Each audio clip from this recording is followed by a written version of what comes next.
Welcome to Shop Talk number 4. Woo! Tonight we have Yeah. a special guest, our friend Nicole from Vancouver, BC. And we met her in 2018 at the Vancouver International Guitar Festival. And she had organized a shop get-together at her really nice workshop there. Yeah.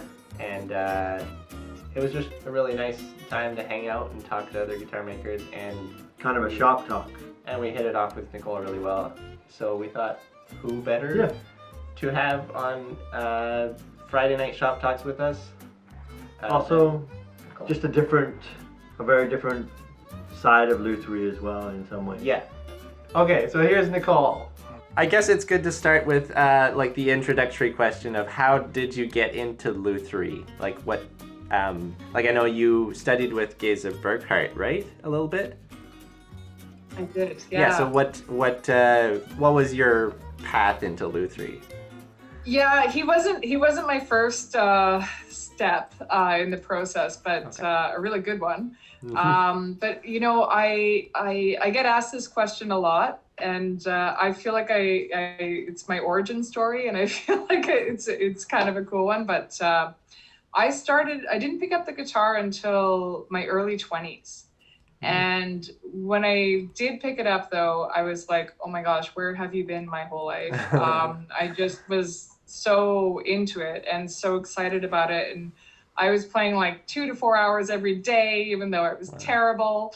So I was just fell in love with the guitar. And after high school, I went to college to get a trade because I just thought it would be handy to have a trade before I went to university. But I always kind of intended to go, I don't know, study something else. That was kind of my backup plan, was going into woodworking. And I just kind of randomly chose woodworking as well.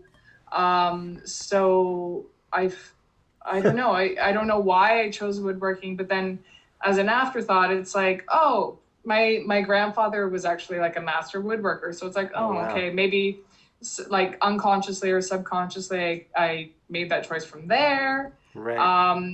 So I was playing guitar in my early 20s, and I was like, oh my gosh, my guitar is made of wood. I would just go for woodworking. I'm like, hold on, you know? So literally it was like I just put down the guitar and I got up and I went to the library. And then through a whole series of like really serendipitous events, like the next day, my roommate, well, actually, I'll back up a little bit because it is kind of an interesting story. So I went to the library, and on the way home, I stopped by a girlfriend's workplace, and her boss was like, well, you know, Larrabee is just down the street. And I'm like, what's Larrabee?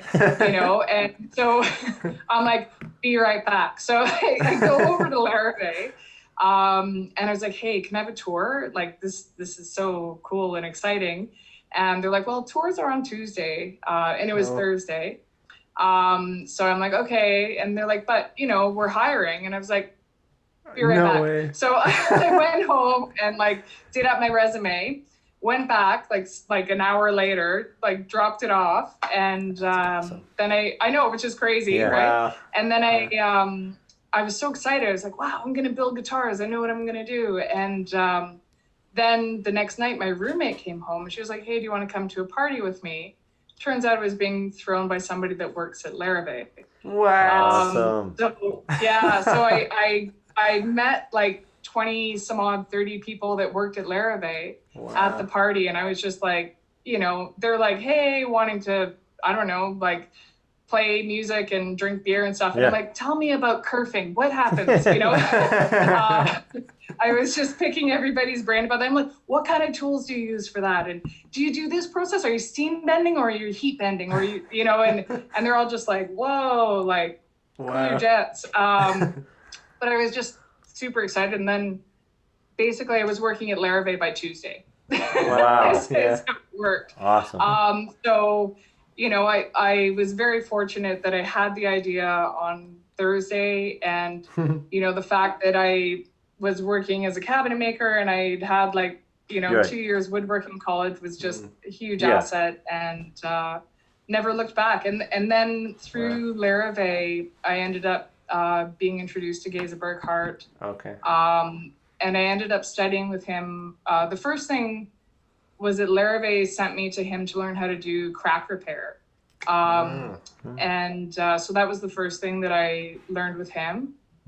And it was cool though, when we met, it was kind of funny because we went, there was two of us in the Larrivee repair department at that point. And the other fellow, also a very talented, skilled guy, he went on to build Rayco Resophonic guitars, start up that company up in Smithers, BC. He's not with them anymore.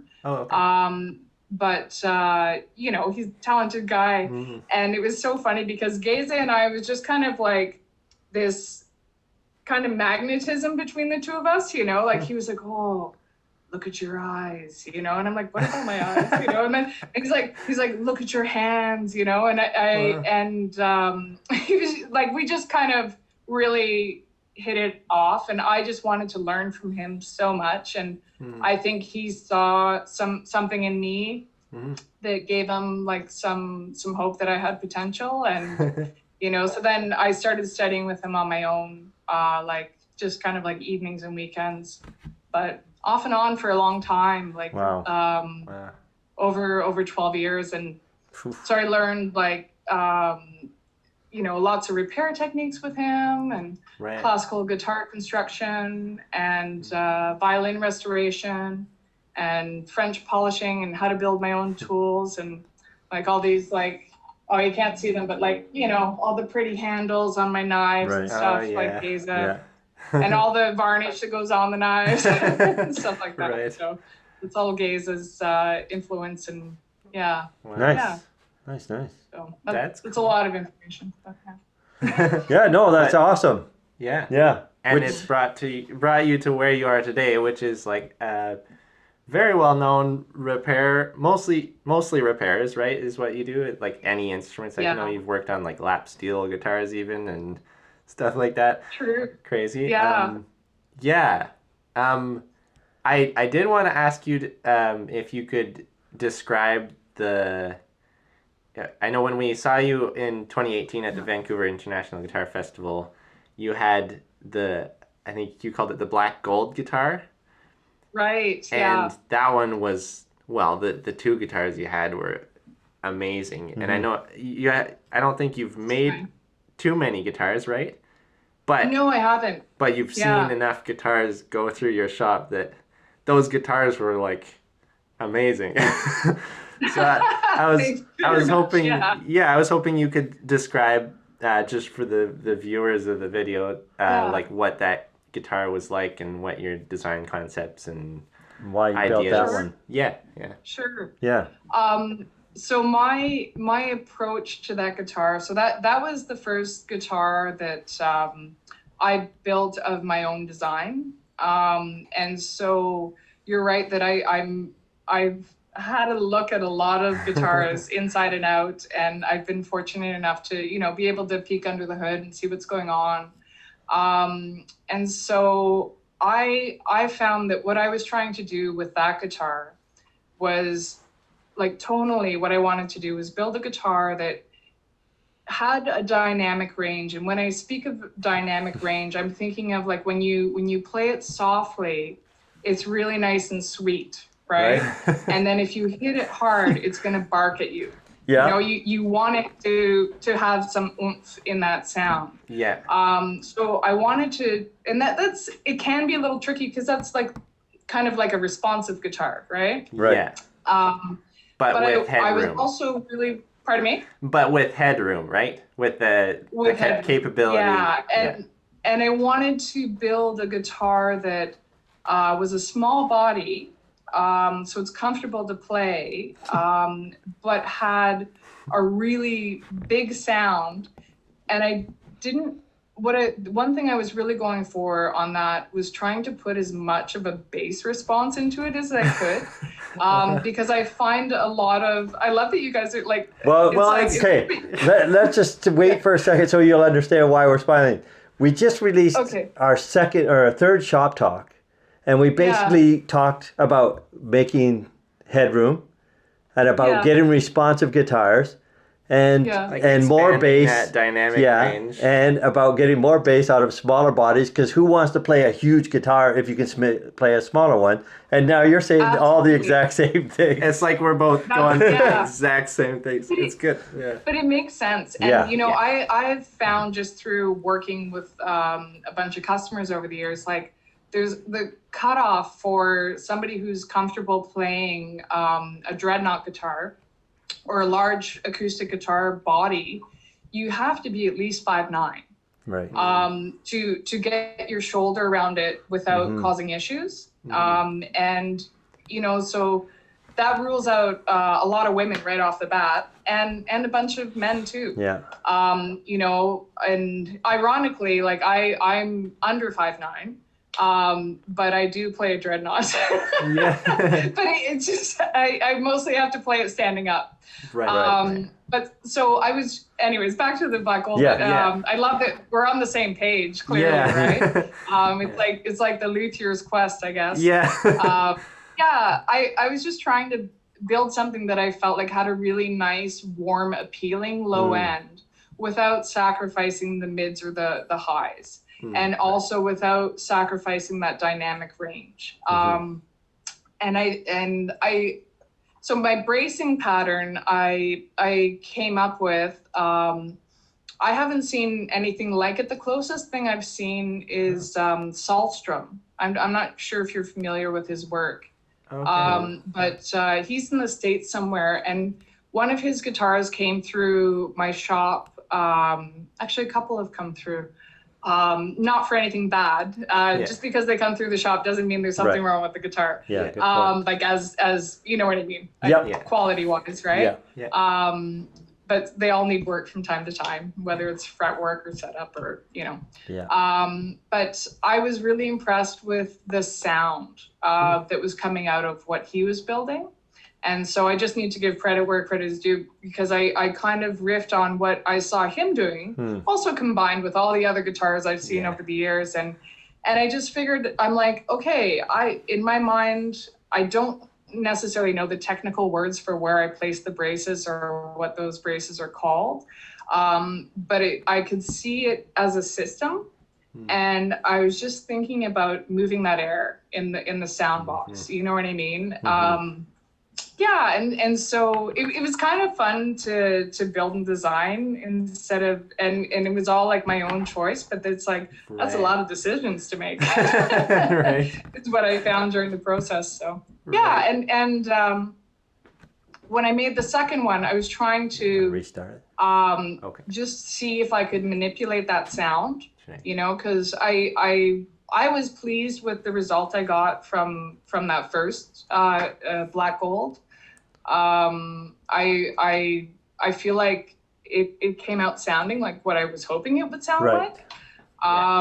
So I felt very lucky that I'm like, okay, maybe this is a good sign. And so I was trying to manipulate that sound and purposefully make a different tone when I made the second guitar, because I'm like, okay, I want to see if I can make this one a little tighter in that bass response and have a little more projection going like right at you kind of thing. Again, without sacrificing the volume or whatnot. And I think that second guitar, it didn't have the same bass response, which is kind of what I was planning for.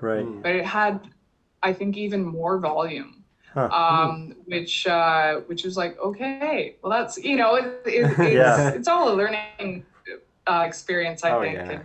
Just trying to do best I can at it. So Cool. Awesome. Well, I can't believe that was your first guitar, or like your first build, because it blew me away.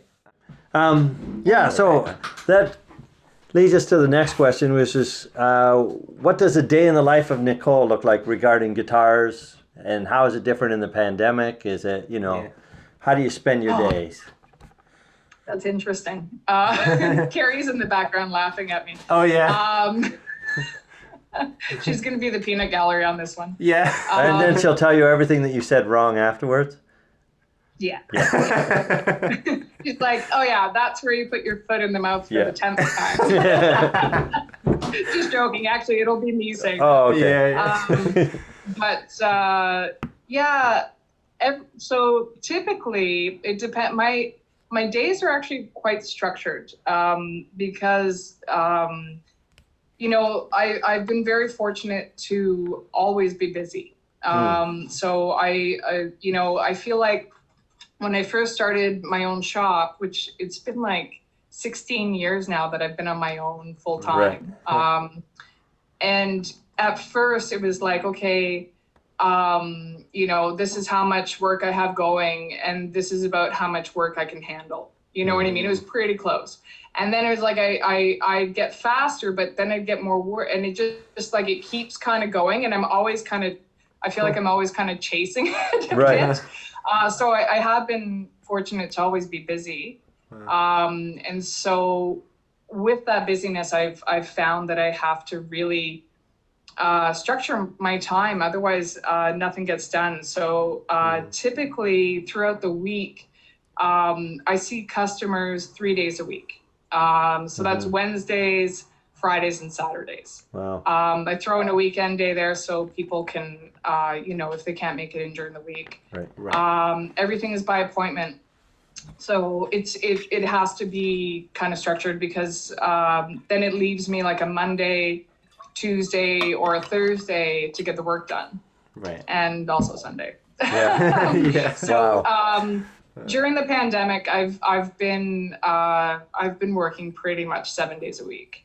And just kind of like, okay, then skipping town and going out to the woods for a few days and then coming back. So it's hard to describe my day, but typically, on an average day, I work on anywhere between, sometimes it's like you're just gluing up one thing and then you're going on to something else. And I try and do all my glue ups in the morning because I find that it just works better for me. And I got into that habit, and then the next morning I can come and take the clamps off and, do whatever the next step is. So if things are going according to plan, I do all my glue ups in the morning, and then I, we'll get into more things. I try and group things together. Right. So, if I have a couple of refrets, I'll do 2 refrets or 3 in a row, and then, stuff like that. But when it comes, it's hard to say, but on an average day, I'm probably working on anywhere between probably 3 or 4 on the minimum end of the scale, up to about 10 or 12 on the max per day. Wow. So yeah, I've gotten faster over the time, but at some things you just can't rush either. Yeah. Yeah. Wow. Okay. Yeah. Well, okay. We can move on to the next question, I guess. I would like to know. I know you mentioned the Salzburg guitar. What other than that guitar? Salzstrom. Yeah. Okay. Have you ever had what was your favorite instrument that ever went through the workshop, or is that a difficult one to? That is so hard, honestly, because I just. And you don't have to say Treehouse Guitars. Yeah. Yeah, a couple have come through. That's right. They're definitely up there. Okay. Yeah. Oh, thank you. That's good for his ego. In all honesty, I'd have to say my favorite things that have come through the shop are probably old things.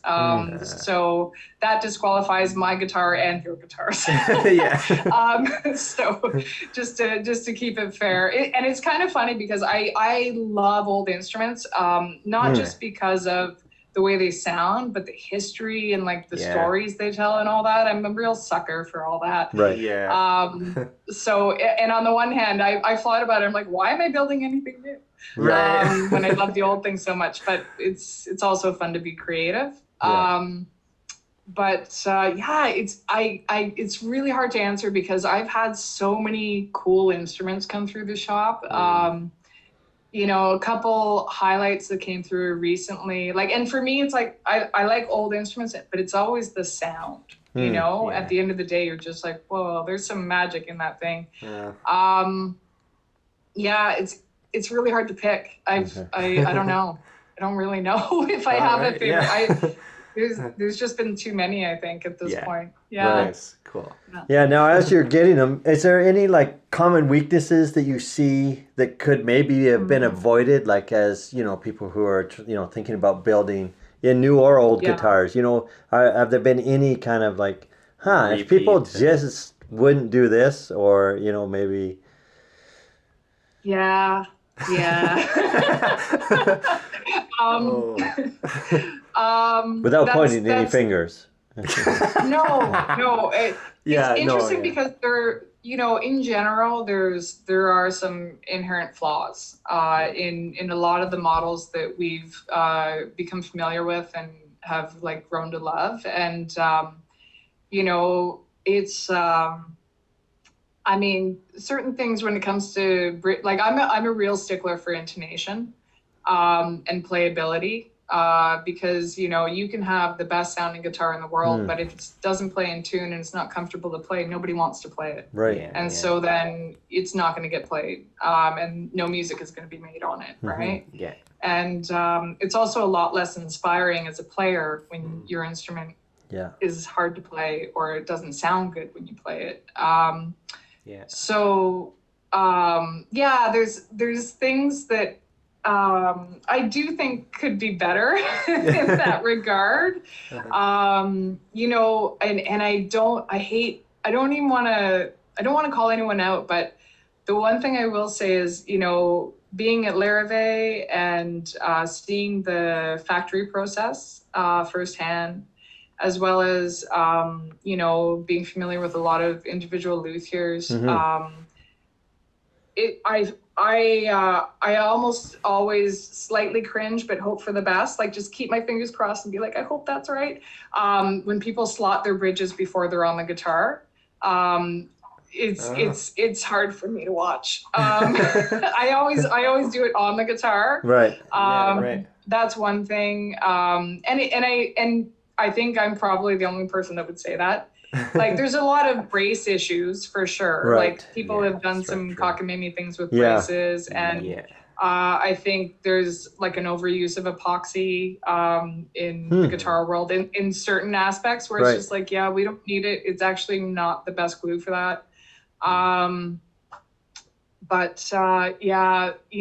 It's I have to say I see a lot of poor fretwork and a lot of, and it's those details, right? Like the attention to, having good fretwork then allows you to have a good setup, which means somebody's going to want to play it. And then when it plays in tune and, as far as the build goes, I mean, like there's a million things you can do. Right. There's always like, the one piece neck on a Gibson. That's always a bit hard. Because we know what happens there. I actually have a guy has commissioned a Les Paul special double cutaway with like some crazy mods that I'm going to build for him. And I'm like, you're not getting a one-piece neck. I'm not going to build that for you, but I will do this, and it'll be, so I'm going to do a laminated neck for him, instead to just kind of add a little strength in that headstock area. But, Cool. So Yeah. and especially, so I guess just to add on to that too. So the issue with the Gibson headstock being with the short grain and then that huge cutout for the truss rod, right? You're just making that area so thin with the short grain, and it's just ready to break. As we know. So Yeah. Okay. This next question is a bit of a one that we want to ask, I think, many different guitar makers, but it's what is your approach to voicing, and what does voicing mean to you, like as a guitar builder, or as a repair person, I guess too. Like what does voicing mean to you? So as far for me, I would say I have less experience than the average builder in voicing. But what I was aiming for when I was building my own guitars, I did borrow a lot of information from the Trevor Gore books. You know, but then I kind of went on my own direction from there a little bit. Yeah. And part of that is also because I didn't fully understand everything he was saying. I need to revisit that a bit more, to be fully honest about it. But yeah, the voicing, really, I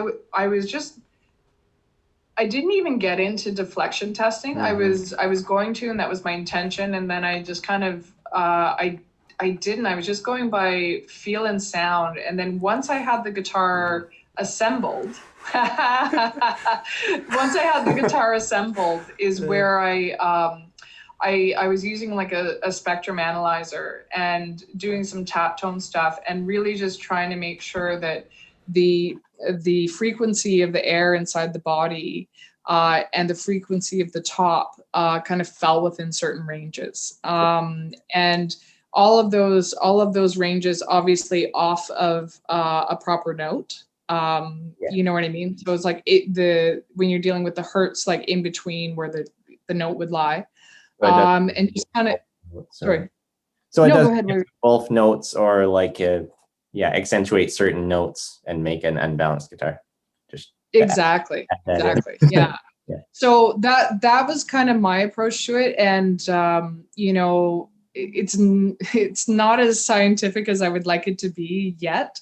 I think I'm going to spend a lot more time dialing that in. And honestly, I've been talking to Rye Bear.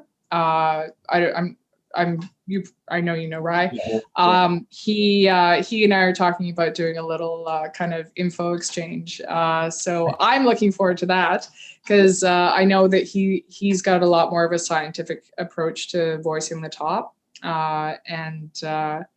Yeah, so for me, it's like I've started there and I've kind of kept my notes. I've measured like every little single thing as I go along. But for me, I was just really trying to make stiff back and sides, and part of that in my realm, I did solid wood instead of laminated back and sides. At this point, I would like to experiment with some laminated back and sides, but I did like solid linings just to like try and keep it light but also stiff, you know. So yeah, for me, I'm at that work in progress stage, but so far I've been pleased with how I've been able to manipulate it, but that could be some dumb luck. It could be, you know what I mean? I'd like to dial it in more. Yeah. I like that question because it's like it means something totally different to each guitar maker. And just like what guitar makers are focusing on, or like. And we argue about inspiration versus science a little bit. Yeah. Or intuition versus science. Intuition versus science. You know, really is one always better than the other, and we're not. I don't think we. I mean, I think it's tricky because I think. To a point, if you have enough experience, then intuition can be just as good as science, or it can be telling you what the science is going to tell you. One thing I read in the Trevor Gore books was it's like if you have experience, you can get pretty close. I'm like, good enough for me. I'm in.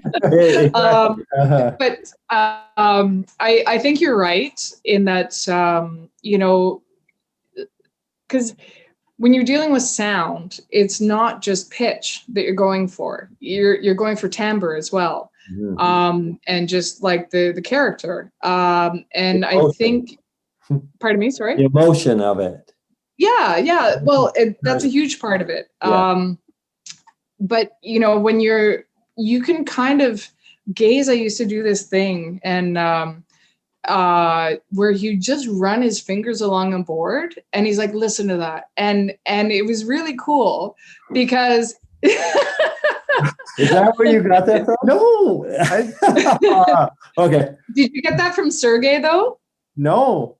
Oh, really? Okay, because Sergey also studied with Geza at some points. Yeah, but it's cool just the way, and it's like the way it rings in your ear, just even from like running your hand along there, you're like, that's a good piece of wood. It's ready to be an instrument. Like, and you can't get that from some sort of measuring tool, Right. you know? So it is a combination, but I don't know. It's like I said, it's a work in progress, but I think you're right that, you know, when you have some experience, your intuition is definitely just as valuable as a measuring tool. And Yeah. I mean, I look at that when I'm intonating an instrument. I use my strobe tuner, but I'm also using my ear, you know, at the same time. And I would not rely on my ear alone, and I wouldn't rely on the tuner alone. Right. You know, it's the combo of the two, and getting used to knowing how to read it and knowing how to hear it, that I think really gets you that, the marriage of the two. Okay. Yeah. Actually, right along that line, though, and this is where, as you were talking about it, it just kind of hit me when we're talking about the science and intuition. I mean, how can you measure certain things like the emotion that an instrument for you like the old instruments? That's not necessarily, we can't even measure why. There's something in there that creates an emotional experience for you. Like you can't study that with science. You can't measure that in any set way. So, you know, and also a sound that I might like, somebody else might like the complete opposite. Yeah.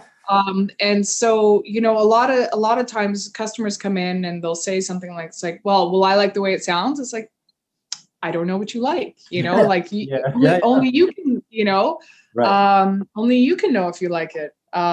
It's a lot of the time the same thing. People ask me, will I feel a difference? And I'm like, well, I'm not really familiar with your powers of perception, so I don't know. Yeah. Good answer. Yeah. Yeah.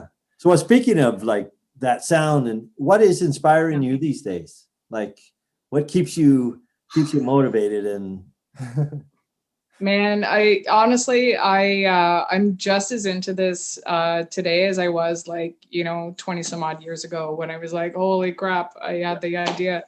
I honestly, I just want to build everything, and I want to fix everything. I love helping people in general. That's, I think, just kind of part of my personality. And I love working with my hands, and I love music. So it's like the guitar repair thing kind of like fits all of those for me.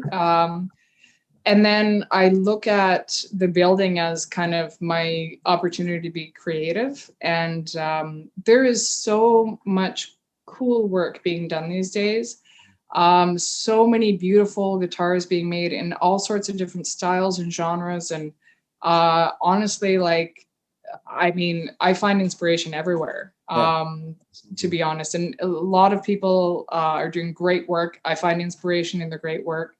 You know, but sometimes you just also, like, you'll see like a building and be like, oh, that's kind of a cool shape. I wonder if I could incorporate that somehow, you know, like, I've got so many ideas up here and just not necessarily enough time to make them all. So we'll see what I get up to. But yeah, I mean, definitely I there's so much inspiration out there is how I feel. Right. Yeah. Which kind of leads us into the thought, like, where do you see yourself in 10 years from now? It's like you're sounding like you're just happy with where you're at, or do you have like some bigger plans? Like, some plans, like. Yeah, you know, it's hard to know, especially with the pandemic. That kind of threw a wrench in everything. I have, like, at the beginning of the pandemic, I have like 2 acoustics in the back of my shop that are almost built, but I haven't had a chance to touch them since May because I've been so busy with the repairs. You know, if I would love to clone myself, so I had enough time to do everything I wanted. That'll take more than 10 years, though, I think. Yeah, probably. I mean, where's that sheep, right? Yeah. We need something like that. But you know, in the shop itself, I never really wanted to get bigger and have employees, because you're kind of then you get into that area where you're managing people and not doing the work. And I actually love doing the work. But I have found that I've had to hire people recently. I'm so behind the weeds a little bit on like my social media and all that, but I've been fortunate enough to have Shelley Park has been working with me for like the last 3 years in my shop, usually 1 or 2 days a week, and she's been a big help in dealing with some of the volume. Even though like repairing isn't really her thing, I've dragged her into it, like screaming and kicking, and I'm like, come on, Shelley. And she's doing it. So that's great. But really, I probably will have a couple more people working with me. I've been trying to train up some people so I can do a little more building, because I have been feeling that urge to be creative. And, you know, like I definitely want to keep exploring building acoustic guitars and continue down that road. I feel like that's probably like the type of guitar that I'm the most comfortable with. And only by a little bit, you know. Yeah. But I've got some electrics on the go at the moment, and I've got a few electric designs in my mind that I want to make. I want to make some arch tops, you know. So I hope in 10 years I will have a few more instruments built, but hard to say. Yeah. Kind of go with the flow, I guess, at this point. Yeah, at this point, I figure I don't want to fight it too much. I'm trying to find a way to work a little bit less, but still do a bit more. So I don't know if that's possible, but I'll try. Well, that's actually all the questions we sort of had brainstormed for you, but I don't know if you had anything else you wanted to say for the viewers, or like, but did you have anything else you wanted to chat? Yeah, I mean, like, I feel like I talked a lot already. That was great. Yeah, It was awesome. But no, I think it's great that you guys are doing this podcast and that you're doing those videos. I think it's really awesome, and people are bound to enjoy them. So I don't know. I wish you guys the best of luck with this. I think it's pretty cool. Hey. And I would love to come visit. Your shop is looking gorgeous. Yeah. Well, we're hoping to visit you again. Actually, that was we loved your shop. Yeah. It was nice. That would be great. Yeah. Maybe You're once this welcome pandemic's done. anytime. Yeah, thanks. Pardon me, sorry. Well, maybe once this pandemic's done, we might actually be allowed to travel again. Oh my gosh. Yeah. Everybody's going to be going all over the place like never before, as soon as we can, right? Yeah. And I love it that you hit on some things that we've been actually talking about the last couple of weeks. And it just makes it perfect that you're the first guest and you jump right in on the things that we were talking about. Oh, that's cool. Yeah. Tell me more. So what have you guys been talking about? Let's turn it around for a minute. Basically that we were talking about. Actually, you even mentioned, funnily enough, you mentioned glue. We had one question on glue and we had talked about it. And Zach had said he doesn't use epoxy. Well, not very much. Not very much, yeah. But we sort of just tip of the iceberg with the glue thing, because I don't deal with too many different glues. But there was all sorts of topics. We talked about sort of my voicing ideas and I don't know. Yeah, lack of science thereof and intuition. Some of the things you brought up actually. Yeah. We're just And you know what? It's amazing because I'm sure we could find a ton of some similarities in our building. I think there's I see a lot of builders who kind of work in that in the science vein of it, and they're quite successful at reproducing the similar tone, and there's a lot of merit to that method. It just doesn't work for everybody, and vice versa. you know, you look at some of the older guitars and the older builders that didn't have access to the same kind of, you know, things that we have access to, and even just like you know, the internet and the massive resource that it has become. Because I remember 20 years ago, it'd just be like customers would come in and be like, okay, I read it on the internet. I'm like, disregard everything you read on the internet. Because like 20 years ago, it was a whole bunch of like, all you need to do is put a matchstick under your string and like it won't buzz anymore. And you're like, oh, do that, please.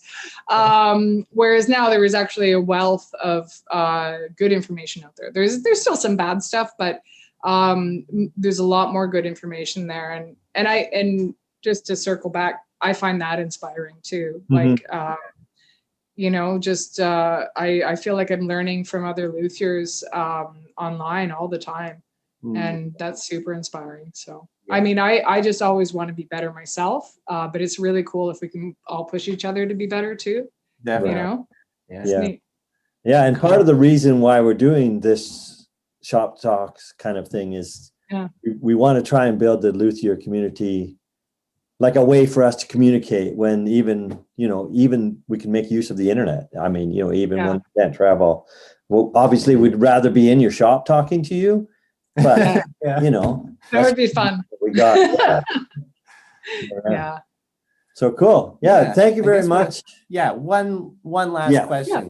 For sure. people that want to get a hold of you or connect with you, what's the best way? The best is honestly to email Carrie. Carrie has taken over my online communications, but you can reach me either on Facebook under Nicole Alosinac Luthierie.